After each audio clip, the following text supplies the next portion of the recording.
Hello, this is Laura O'Brien from the Irish Pagan School, and I'm here to answer a community question. We did get it in our Facebook group for our students. So we got a question in about the Púca Festival, wanting to know if attending the Púca Festival was cultural appropriation. So, the dirty word, cultural appropriation. So there does seem to be some confusion about it, but I thought I'd answer it in this context. I mean, you can search this channel or my Laura O'Brien channel for cultural appropriation. Myself and John have answered this question so many times and we still get it. And I really respect that people want to be aware of it.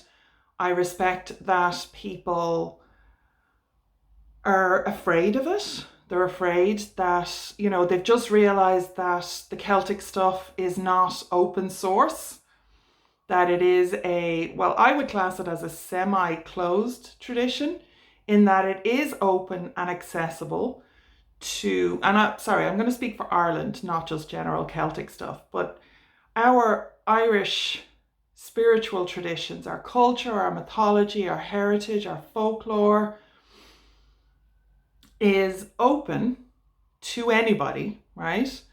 But you have to learn it from source and you have to respect it as a living tradition. So that's why I'm going with the semi-closed, in that you can't just take it and do whatever you want with it. It is kind of conditional, you have to have that respectful relationship with it that I always talk about. So the Púca Festival, for people who aren't familiar with it, it started as a community festival on Tlachtga, on the Hill of Ward, quite a few years ago now. And I knew the people who were involved at the time, a lot of respect for them. And it has become now, it kind of grew in popularity, got taken over by an English company. Fuck knows why they called it the Púca. Well, I know why they called it the Púca Festival, but I personally would not be evoking that name for Púca is a trickster a trickster fairy in the Irish traditions. So having that as a name seems to be kind of asking for trouble for whatever it's worth for me, right? So I suppose I should preface this with enter at your own risk if you do want to be involved with the Púca Festival. When an Irish company took it over, I did reach out to them and it kind of fell by the wayside. I offered our educational services for them and their staff. It kind of fell by the wayside, not laying any blame, but it definitely wasn't, it was an offer, a genuine offer, which wasn't pursued in any kind of enthusiastic way, let's say, right? But that's okay. Everybody's busy, and again, not laying blame for that on anybody's doorstep. There's absolutely no onus that I have to be involved in everything that happens in Ireland. But the Púca Festival was taken over by an Irish promotions company, and they kind of dirtied their bib right from the start. And they put something up on the advertising about witch trials, and it was supposed to be this fun thing that they would have these witch trials, which was just the most tone deaf. Like, why? And it was taken down straight away. The reaction was instantaneous, and it was wiped, but not wiped from memory.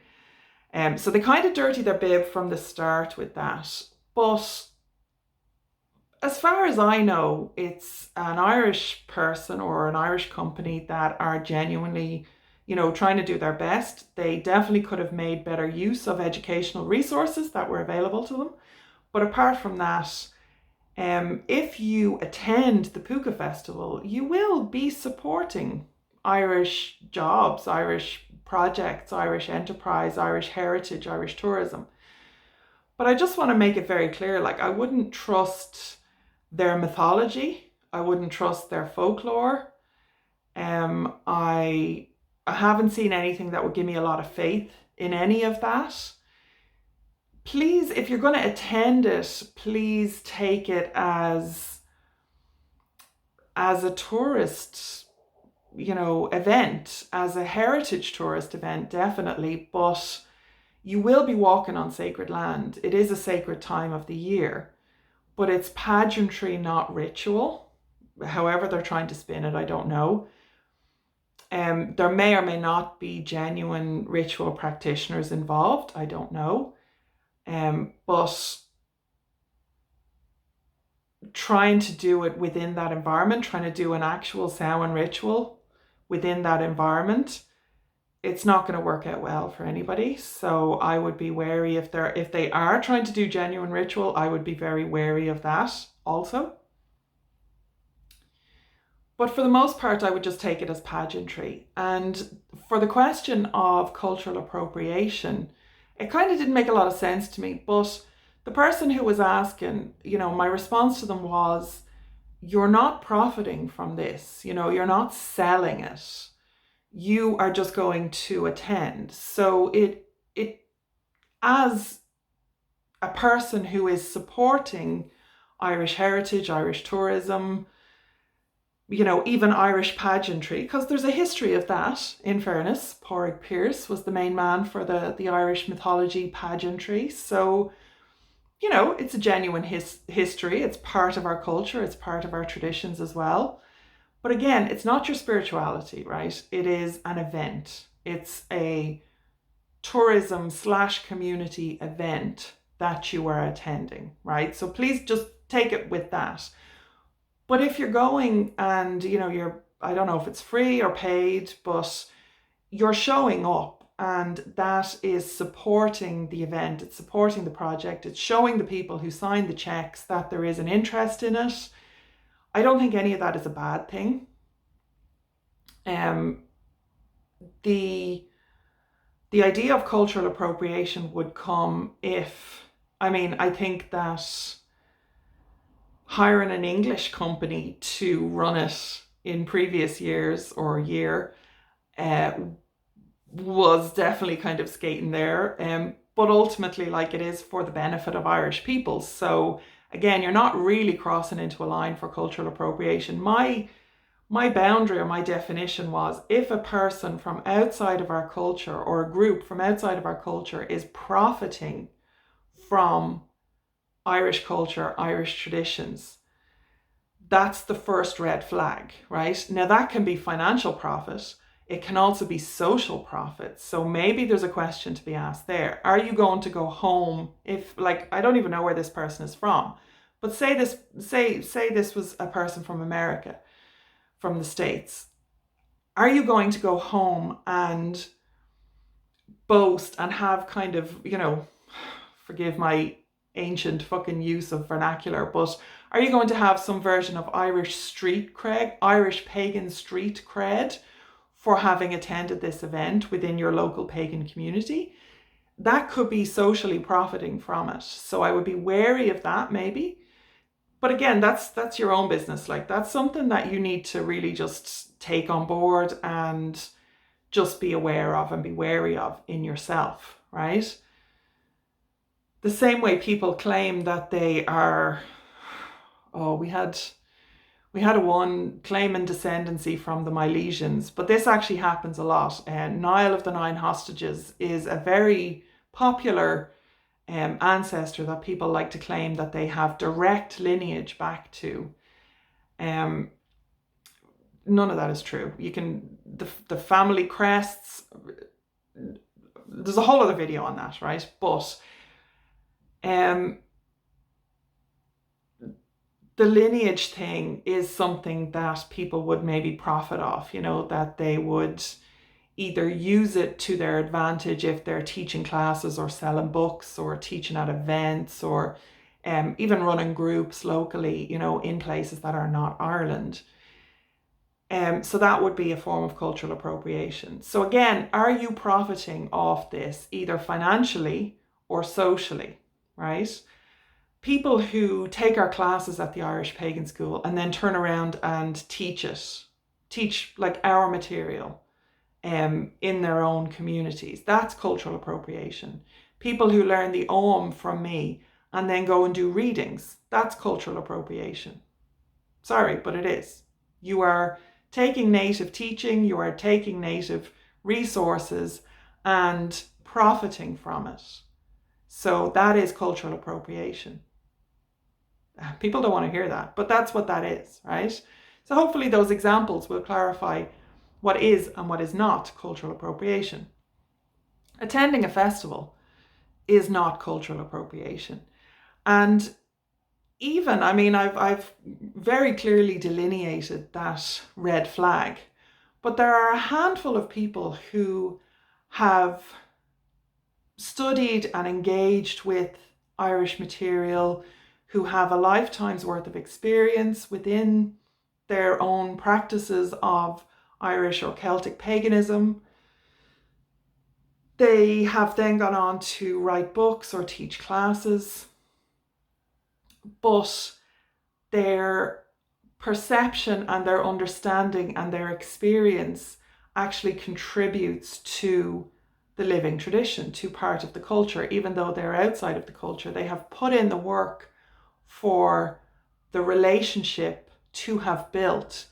They contribute with, translating Gaelic, Irish, Old Irish Gaelic material.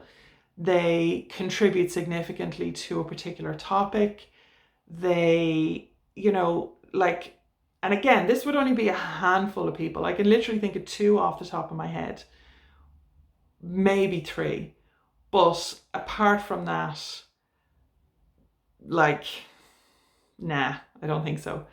But again, these are the people who have built relationships. And I mean, if you're one of them, if you genuinely feel that contributing to the betterment or the honest education of Irish culture, Irish material, Irish spirituality is your life's work, and if you are genuinely comfortable that you're not speaking over Irish voices or talking out of turn or contradicting or, Irish cultural norms, or taking up the space, taking up the air and stopping the native flowering, if you like, of Irish voices, that's okay, right?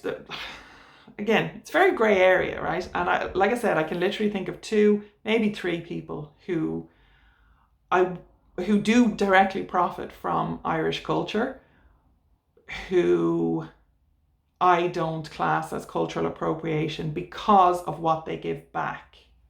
Okay? So hopefully that has clarified everything from the Púca Festival to cultural appropriation, or my take on it at least. This is my opinion, this is my experience, this is my voice, this is where I'm coming from. Now, in fairness, it's also a lot of our Irish pagan community as well, but they don't get on the internet and, talk on YouTube. So sometimes I speak for them, but I wouldn't claim to speak for anybody. I just know that I do in some cases, right? Anyway, apart from that, take it as you will. But I think that my definition of cultural appropriation, are you profiting, is the number one question that people need to be asking themselves. So am I profiting from my engagement with this? And if the answer is yes, then you have a whole lifetimes of work to do for how you can give back and balance that out. So it's not that you can't ever profit from it, but and please don't get in the comments and ask me how do I give back? How do I build relationship? Like, if you're part of the culture, you fucking know already, right? So don't be asking me that shit. But you do have a lot of work to do if you want to profit from Irish culture. Now, ultimately, you can do what you like, I suppose, whatever, on your own head be it. But that's how I feel about it. And that's how a lot of our Irish pagan school community, Tua, feel about it as well. So hopefully that's been useful and has clarified some things on the Púca Festival or cultural appropriation. And I will see you in the next video. Slán go fóill.